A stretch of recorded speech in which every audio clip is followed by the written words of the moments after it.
شرور أنفسنا وسيئات أعمالنا من يهده الله فلا مضل له ومن يضلله فلا هادي له وأشهد أن لا إله إلا الله وحده لا شريك له وأشهد أن محمدا عبده ورسوله أما بعد۔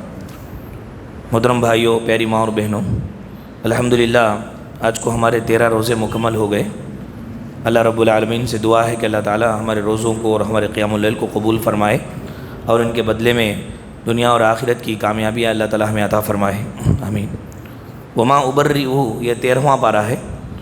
اس پارے کے اندر بھی اللہ رب العالمین نے بہت ساری باتیں بتلائی ہیں۔ چند باتیں انشاءاللہ آج کے درس میں ہم معلوم کریں گے۔ اس پارے کے اندر اللہ رب العالمین نے اس بات کو بتلایا کہ انسان کے اندر نفسیات میں 3 حصے ہیں، محسوس کرنے کے نفس کے اندر 3 حصے ہیں، 3 قسمیں ہیں نفس کی۔ ایک انسان کو گناہ اور برائی پر آمادہ کرتا رہتا ہے، اس کو ہم نفس امارہ کہتے ہیں۔ اور دوسرا ہے کوئی بھی آدمی غلطی کرے تو ملامت کرتا ہے اندر کہ یہ کام نہیں کرنا چاہیے تھا، کیوں کیا؟ دل کے اندر ملامت ہوتی ہے، ڈانٹ لگتی ہے۔ اس کو کہتے ہیں نفس لوامہ، یا ہم اس کو ضمیر بھی بولتے ہیں۔ ہمارا نفس ضمیر جھنجھوڑتا نہیں ہے کیا؟ اس طرح۔ اور تیسرا نفس ہے نیکی کرنے پر انسان کو خوشی اور اطمینان دیتا ہے۔ کوئی بھی نیکی کا کام کرو، نیکی کی بات بولو، نمازیں پڑھو، دل کے اندر اطمینان اور خوشی ملتی ہے۔ تو یہ 3 نفس ہے۔ اللہ نے فرمایا وما ابرئ نفسی ان النفس لامارۃ بالسوء الا ما رحم ربی۔ حضرت یوسف علیہ السلام نے فرمایا تھا کہ میں اپنے آپ کو گناہوں سے، برائیوں سے بری نہیں کہتا، میرا نفس اچھا بول کر کے نہیں بولتا، نفس امارہ کا کام ہی برائی کا حکم دیتے رہنا ہے۔ یہ اللہ تعالیٰ کا کرم ہے، رحم ہے کہ میں بچ گیا۔ اللہ تعالیٰ نے 13ویں پارے کے اندر نفس کے بارے میں ذکر فرما کر ہم کو کیا پیغام دینا چاہتا ہے؟ 2 پیغامات ہیں۔ ایک پیغام یہ کہ ہر وقت ہم چوکنا رہیں، ایسا نہیں ہے کہ ہم غلطی نہیں کریں گے۔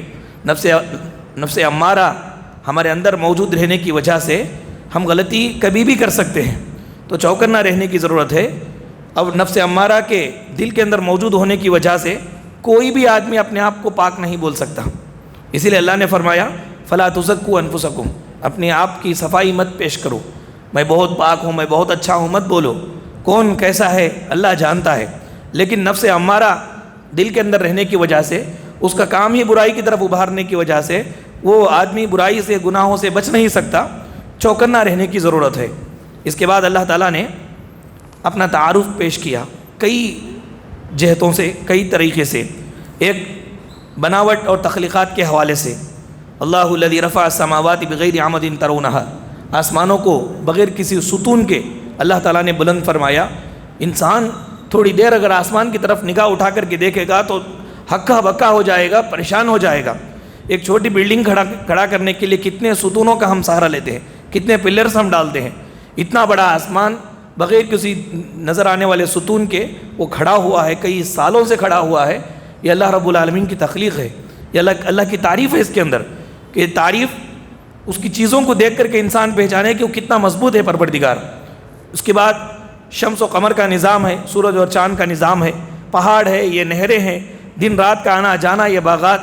اسی طرح عالم الغیب ہونے کے حوالے سے اللہ کی تعریف، اللہ یعلم ما تحمل کل انثی وما تغیض الارحام وما تزداد، یعنی غیب اور حاضر سب کو اللہ جانتا ہے، چھپی کھلی سب چیزوں کو جانتا ہے، کائنات کی ہر چیز کو جانتا ہے، ہر چیز اللہ کو مالک اور خالق سمجھتی ہے، سجدہ بھی کرتی ہے۔ فرمایا وَلِلَّهِ يَسْجُدُ مَن فِي السَّمَاوَاتِ وَالْأَرْضِ، آسمان اور زمین میں جو ہے سب اللہ تعالیٰ کے سجدہ کرتے ہیں، تسبیح بیان کرتے ہیں۔ اب بولیں مشرکین کے جھوٹے معبود کیا کر سکتے ہیں؟ یہ سب اللہ تعالیٰ کی تعریف ہے۔ مشرکین کے معبودوں کے بارے میں اللہ نے کہا وَالَّذِينَ يَدْعُونَ مِن دُونِهِ لَا يَسْتَجِيبُونَ لَهُم بِشَيْءٍ، اللہ کے علاوہ جن کو یہ لوگ پکارتے ہیں کسی بھی چیز کو سن نہیں سکتے، جواب نہیں دے سکتے، اور پروردگار تو یہ سب چیزوں کو کرنے والا ہے۔ ان کا مقابلہ، اللہ تعالیٰ کا مقابلہ ان کے ساتھ کیسے ہو سکتا ہے؟ اس کے بعد اللہ تعالیٰ نے فرمایا تمہارے پاس جو چیزیں موجود ہے ان نعمتوں کو لے کر کے گھمنڈ مت کرو، اللہ کبھی بھی چھین سکتا ہے۔ صحت ہے اور دولت ہے، پراپرٹی ہے، ان کو یہ تم نے نہیں کمایا، اللہ نے دیا ہے تو تم لیے ہو۔ بس جو نعمتیں تمہارے پاس موجود ہے، یہ نعمتیں ہمیشہ باقی رکھنے کے لیے کیا کرنا چاہیے؟ اللہ کی عبادت کرنا چاہیے، اس کی توحید کا اقرار کرنا چاہیے، اللہ کی اطاعت و فرما برداری میں رہنا چاہیے۔ اگر انسان گناہ کا عادی ہو جائے اللہ کی نعمتیں اسے چلی جائے گی۔ فرمایا ان اللہ لا یغیر ما بقوم حتی یغیروا ما بانفسہم، اللہ تعالیٰ کسی بھی قوم کو کوئی نعمت دیتا ہے، جب تک وہ نہیں بدلتے ان کے پاس سے وہ نعمت اللہ تعالیٰ کھینچتا نہیں ہے، چھینتا نہیں ہے۔ اگر نیک آدمی ہے، نیکی کرتا ہے، اللہ نعمت دیتا ہے تو نعمت یوں ہی اللہ اس کو چھینتا نہیں ہے۔ اگر یہ بدل جائے، برائی میں دن کو کاٹنے لگے، گناہ گار بن جائے، تب جا کر کے اس کے پاس سے نعمت اللہ تعالیٰ چھین لیتا ہے۔ تو موجود نعمتوں پر اترانا نہیں چاہیے، بلکہ اللہ تعالیٰ کی عبادت کرتے رہنا چاہیے۔ اس کے بعد اللہ تعالیٰ نے اس پارے کے اندر بتلایا کہ اطمینان قلب جو ہے اللہ کی یاد میں ہے۔ دنیا کے بڑے بڑے مالدار کروڑ پتی لوگ تمام تر سہولیات ان کے پاس رہنے کے باوجود ڈپریشن میں ہے۔ کوئی ایسی چیز نہیں دنیا کی ان کے پاس نہ ہو، سب چیزیں موجود ہیں، ساری سہولیات میں ان کے پاس موجود ہے، پھر بھی وہ مایوس ہے، ڈپریشن میں ہے۔ مزید سکون حاصل کرنے کے لیے عیاشی میں، برائی میں وہ اپنے ایام کو، اپنے دنوں کو کاٹتے ہیں۔ اللہ نے فرمایا دل کا سکون دنیا کی کسی بھی نعمت میں اللہ نے نہیں رکھا۔ دل کا سکون اللہ رب العالمین نے اپنے ذکر میں رکھا ہے، اپنی یاد میں رکھا ہے۔ فرمایا الذین آمنوا وتطمئن قلوبهم بذکر اللہ، جو مومن ہے ان کے دلوں کا اطمینان اللہ کے ذکر سے ہے۔ یاد رکھو دلوں کا اطمینان اللہ کو یاد کرنے سے ہوتا ہے۔ اونچے اونچے محلات کے اندر دنیا کی تمام تر سہولتوں میں استعمال کر کے تم کو چین اور سکون نہیں ملے گا۔ چین اور سکون اللہ کی یاد میں ہے۔ آپ کے نزدیک اللہ کا ذکر ہے، آپ اللہ کی عبادت کرتے ہیں، جھوپڑ پٹی میں بادشاہوں کے سے بھی زیادہ آپ چین محسوس کریں گے، بادشاہوں کے بڑے بڑے حویلیوں سے بھی زیادہ آپ چین محسوس کریں گے، آپ ایک جھوپڑ پٹی میں ہیں کیوں نہ صحیح۔ یہ اللہ رب العالمین نے فرمایا۔ اس کے بعد کہا قرآن مجید کیوں نازل ہوا؟ اس لیے نازل ہوا کہ لوگوں کو اندھیروں سے نکال کر کے روشنی کی طرف لایا جائے۔ جو بھی اندھیرے میں ہے، ظلم میں ہے، بدعات میں ہے، شرک میں ہے، ڈر اور خوف کی زندگی گزار رہے ہیں، ان کو ایک اللہ کا ڈر بٹھا کر کے دنیا کے سارے مخلوقات کے ڈر سے نکالنے کے لیے قرآن آیا۔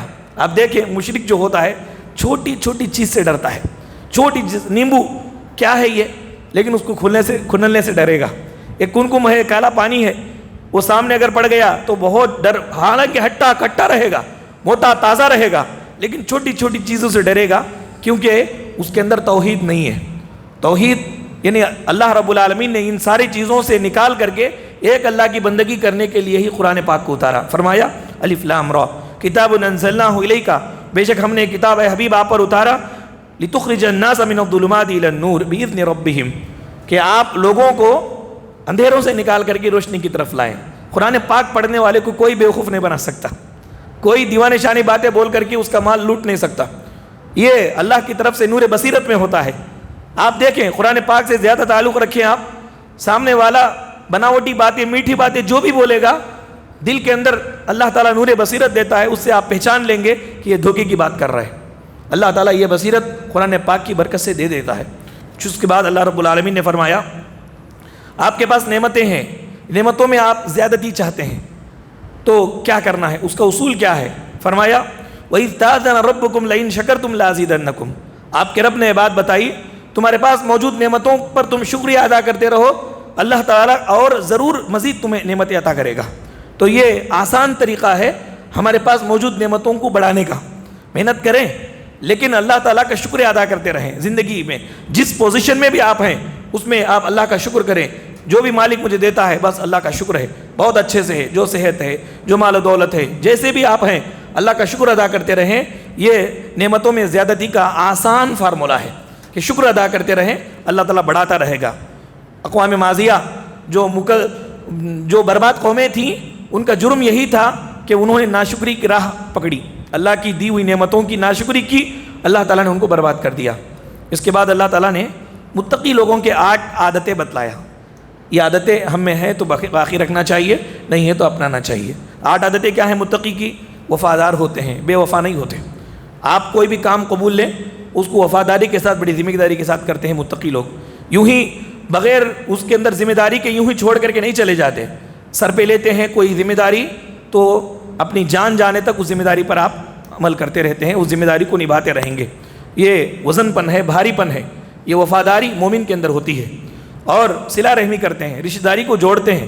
توڑنے والے توڑیں، یہ جوڑتے ہیں۔ توڑنے والا کیا سمجھتا ہے؟ میرے سے اس کو فائدہ ہے اس لیے میرے پاس آتا رہتا ہے، اس کو دنیا کی چیزوں سے فائدہ نہیں ہے، بس یہ چونکہ متقی ہے، اللہ تعالیٰ نے رشتہ داری کو جوڑنے کا حکم دیا ہے، اس لیے رشتہ داروں کے ساتھ نرمی سے رہتا ہے۔ سلف کہتے تھے کہ آپ کتنے بھی اچھے رہو، آپ کے موت تک آپ کی برا چاہنے والے رشتہ دار آپ کے پاس رہیں گے، آپ مر جانے کے بعد کہیں گے کہ کتنا اچھا تھا، زندگی میں وہ نہیں بھولیں گے۔ لیکن چونکہ آپ مومن ہیں، اللہ رب العالمین نے صلہ رحمی کرنے کا حکم دیا ہے، تو رشتہ داری کو جوڑ کے رکھنا، رشتہ داری کو جوڑ کے رکھنا، خونی رشتے جو بھی ہے ان سے دور نہیں جانا بلکہ جوڑ کے رکھنا۔ اس کے بعد مومن حضرات، متقی حضرات اللہ کا ڈر اپنے دل میں رکھ کے رہتے ہیں، ہمیشہ اللہ کا ڈر ان کے دل میں رہتا ہے، اور آخرت کا ڈر رہتا ہے کہ میرے اعمال اللہ کے نزدیک قبول ہوئے ہیں یا نہیں، میرا کیا ہوگا قیامت کے روز، میں کہاں جاؤں گا، اللہ تعالیٰ میرے ساتھ کیا معاملہ کرے گا، یہ ڈر آخرت کا ان کو لگا رہتا ہے، اور یہ ہر معاملے میں صبر کرتے ہیں، اور نماز کی پابندی کرتے ہیں، صدقہ و خیرات کا اہتمام کرتے ہیں، اور برائی کا بدلہ اچھائی سے دیتے ہیں، برائی کا بدلہ برائی سے نہیں دیتے بلکہ برائی کا بدلہ اچھائی سے دیتے ہیں۔ یہ اللہ فرمایا والذین یوفون بعہد اللہ ولا ینقضون المیثاق، یہ لمبی آیت میں یہ ساری باتیں اللہ نے بتلائی، تقریباً یہ 8 صفات ہیں۔ اس کے بعد بدبخت اور برے لوگوں کی 3 عادتیں بتلائی۔ بدبخت آدمی کون ہے؟ وہ دیکھ لینا چاہتا ہے تو یہ دیکھ لے، وعدہ کر کے وعدہ خلافی کرے، یہ بدبخت انسان ہے۔ اور دوسرا خطا رحمی کرے، رشتہ داری کو کاٹے، رشتہ داری کو توڑے، دشمنی کر لے، پیدا کر لے، دنیا بھر میں اس کو عزت مل جائے، پیسے والوں میں اس کو عزت مل جائے، قرآن کہتا ہے کہ یہ آدمی بدبخت ہے، بے وقوف ہے، آخرت اور دنیا کا بدبخت انسان ہے۔ اس کے بعد وہ آدمی بھی بدبخت ہے جو زمین میں فساد کرتا ہے، مارک کرتا ہے۔ دوسرا باتوں کے ذریعے سے اپنے بھائیوں اور بہنوں کے درمیان دشمنیاں پیدا کرواتا ہے، ادھر جاتا ہے فلاں کے خلاف بولے گا، ادھر جائے گا فلاں کے خلاف بولے گا، ادھر جائے گا اس کے خلاف بولے گا، پوری ہوا کو مسموم اور زہر آلود بنا کے رکھتا ہے، کسی کے تعلق سے کسی کا دل صاف نہیں ہے، اس کے ایک کی وجہ سے سارے لوگوں کا دل خراب ہو گیا ہے۔ اگر وہ جس کے بارے میں برائی بولا وہ اس سے مل لیتا جا کے تو وہ اس کے بارے میں ایسا کچھ نہیں بول کے رہتا، یہ بناتا ہے باتیں بنا کر کے لوگوں کے درمیان آپس میں اختلاف پیدا، یہ بھی فساد کی بڑی شکل ہے، یہ فساد ہے۔ مومن حضرات اس سے بچ کر کے رہیں، اور بدبخت لوگوں کی یہ پہچان ہے۔ اس کے بعد اللہ تعالیٰ نے بتلایا کہ اللہ تعالیٰ ظالموں کے کاموں سے بے خبر نہیں ہے، جو بھی ظلم ہو رہا ہے، ظالم کسی بھی طریقے سے ظلم کرتا ہے، وہ یاد رکھ لے اللہ تعالیٰ اس سے بے خبر نہیں ہے۔ وَلَا تَحْسَبَنَّ اللَّهَ غَافِلًا عَمَّا يَعْمَلُ الظَّالِمُونَ إِنَّمَا يُؤَخِّرُهُمْ لِيَوْمٍ تَشْخَصُ فِيهِ الْأَبْصَارُ، مہلت دے رہا ہے اللہ تعالیٰ، مہلت کا غلط فائدہ اٹھا رہے ہیں، لیکن وقت آئے گا پورا حساب لے گا۔ ظالم، یہ ظلم بہت خطرناک چیز ہے، ظلم بہت خطرناک چیز ہے۔ الظلم ظلمات یوم القیامہ، قیامت کے روز اندھیرے میں جہنم میں لے جانے کا ذریعہ ہے، اس سے بچا کر کے رکھنا چاہیے۔ اس کے بعد اللہ تعالیٰ نے اس بارے میں 13ویں پارے میں حضرت ابراہیم علیہ السلام کی 6 دعائیں نقل فرمائی، ہم بھی ان دعاؤں کو کرتے رہنا چاہیے۔ ابراہیم چونکہ نبی تھے، بڑے ذہین آدمی تھے، انہوں نے جو دعائیں مانگی بڑے سوچ سمجھ کر کے دعا مانگی۔ بے شک یہ دعائیں ہماری زندگیوں میں آ جائیں، ان دعاؤں کا اثر زندگی مطمئن رہے گی۔ کیا دعائیں مانگی ابراہیم علیہ السلام نے؟ دعائیں مانگی، اے اللہ پورے گاؤں کو امن والا گاؤں بنا۔ یہ امن نہیں ہے، آپ کروڑ پتی بھی ہیں، کب باہر جانے پر لوٹ جانے کا اندیشہ ہے، ڈر ہے، تو آپ کروڑ پتی رہ کر کے فائدہ کیا ہے؟ آپ امن میں نہیں ہے، شانتی میں نہیں ہے، سکون میں نہیں ہے۔ تو گاؤں کے اندر، معاشرے کے اندر امن اور شانتی عظیم نعمت ہے۔ اللہ کے رسول صلی اللہ علیہ وسلم نے فرمایا ایک روز کا کھانا پینا تمہارے پاس ہو لیکن امن سے تم رہو، صحت ہے، فکانما حیزت لہ الدنیا، پوری دنیا سمیٹ کر کے تم کو دے دی گئی، پوری دنیا اور دنیا کی ساری نعمتیں تمہارے پاس ہے اگر امن کی دولت تمہارے پاس ہے، امن سکون۔ یہ ابراہیم علیہ السلام نے مانگی، ہم بھی دعا مانگتے رہے کہ اللہ امن اور سکون کی دولت ہمیں نصیب فرما۔ بت پرستی سے حفاظت، کیونکہ بت پرستی آہستہ آہستہ انسان کے اندر جنم لیتی ہے، تو بت پرستی ہے مطلب بتوں کی پوجا کرنا۔ یہ بت نظر آنے والے بت بھی ہیں، نظر نہ آنے والے بت بھی ہیں۔ نظر نہ آنے والا بت کون سا ہے؟ ہمارا دل ہے۔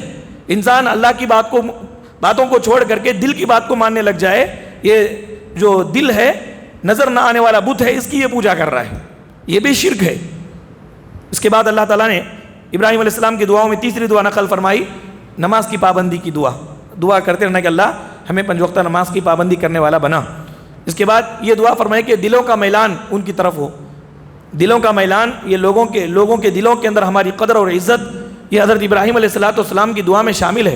ہم یہ دعا مانگی کہ پروردگارہ محبت کا سما قائم رہنے کے لیے لوگوں کے دلوں میں ہماری قدر و قیمت ڈال کر کے رکھ۔ اس کے بعد رزق کی دعا مانگی حضرت ابراہیم علیہ السلام نے اور مغفرت کی درخواست فرمائی، گناہوں کی معافی کی۔ اس کے بعد یہ کہا آپ جو بھی کام کریں اللہ کے لیے، اللہ تعالیٰ کبھی بھی آپ کے اجر کو ضائع نہیں کرے گا۔ اللہ کے لیے آپ کریں، دنیا کے اندر اس کا بدلہ ملے گا، آخرت میں اس کا بدلہ ملے گا۔ دنیا کے اندر بھی اللہ تعالیٰ، محسن کا احسان کبھی ضائع نہیں ہوتا، محسن کا احسان کبھی بھی ضائع نہیں ہوتا۔ موسیٰ علیہ السلام نے 2 لڑکیوں کے جانوروں کو پانی پلایا، اللہ رب العالمین نے ان کو گھر بھی دے دیا، گھر والی بھی دے دیا۔ قرآن پاک کے اندر اس کا ذکر ہے۔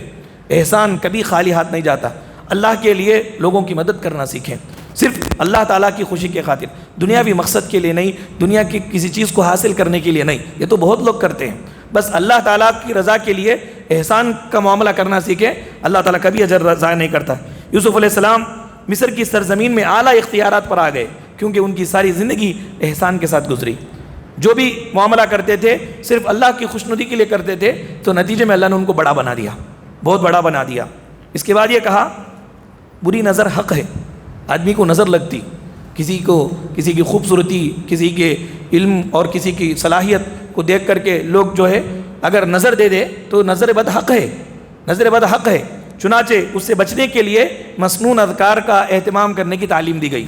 صبح شام کے اذکار پڑھتے رہیں تو یہ نظر بد سے انسان بچ سکتا ہے، ورنہ اللہ کے رسول نے فرمایا نظر بد حق ہے، وہ لگتی ہے انسان کو، کسی وجہ سے آدمی بیمار ہو جاتا ہے، کبھی کبھار نظر بد کی وجہ سے آدمی مر بھی جاتا ہے، موت بھی واقع ہو جاتی ہے۔ آپ دیکھتے نہیں روڈوں پہ اتنا فاسٹ جو نوجوان بچے جاتے ہیں، اچانک ایکسیڈنٹ ہوتا مر جاتے ہیں، تو بازو والے دیکھتے ہیں کہ کتنا اچھا جاتا ہے، کیسا جاتا ہے، اس کی نظر اس کو لگتی ہے سامنے جاتا ہے، بھائی جو ہے اس کی پھسلتی ہے مر جاتا ہے۔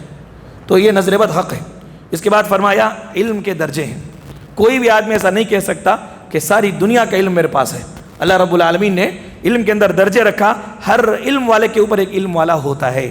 فرمایا وَفَوْقَ كُلِّ ذِي عِلْمٍ عَلِيمٍ، ہر علم والے کے اوپر ایک علم والا اللہ نے رکھا ہے۔ تو علم کے اندر کوئی حد نہیں ہے، اور کوئی یہ نہیں کہہ سکتا کہ سب سے بڑا عالم میں ہوں، سب مجھے معلوم ہے، بلکہ اللہ تعالیٰ نے درجے رکھے ہیں، ہر ایک کے اوپر ایک ہوتا ہے بڑا۔ دنیا کے اندر آپ کتنا بھی علم سیکھو، قبر یعنی ماں کے گود سے قبر کے گود تک آپ علم سیکھتے رہو، آپ نے کچھ بھی نہیں سیکھا، اتنا ہی سیکھا۔ اس لیے گھمنڈ اور فخر نہیں کرنا چاہیے، جو علم ملا نیکی اور عمل کرنے کا ذریعہ بنا کر کے، عمل کر کے اپنی دنیا اور آخرت کو کامیاب بنانا چاہیے۔ اس کے بعد یہ کہا کہ انسان کو غم آئے، دکھ آئے، وہ غم اور دکھ آپ انسانوں کو سنائیں گے تو آپ کے پاس سنتے وقت وہ رونے کے انداز میں سنیں گے، باہر جا کر کے ہنسی مذاق کرتے ہوئے آپ کے دکھ دوسروں کو بولیں گے۔ اسی لیے غم اور دکھ آئے، اللہ کو وہ دکھ سنانا، اللہ تعالیٰ کو ہی وہ غم سنانا، کیونکہ حل مسئلے کا اللہ ہی کرتا ہے۔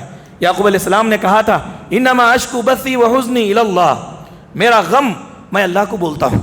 2 بچے چلے گئے، 3 بچے چلے گئے، بنیامین چلے گئے، یوسف چلے گئے، بڑا بیٹا چلا گیا۔ ایسے موقع پر یعقوب علیہ السلام نے کہا کہ اللہ امتحان لے رہا ہے، مجھے غم ہے۔ بچہ اگر چلا گیا تو باپ کو غم نہیں رہے گا، مجھے غم ہے، حالانکہ وہ بچہ بڑا چہیتا بچہ۔ بس یعقوب علیہ السلام نے اپنا غم اللہ کو سنایا۔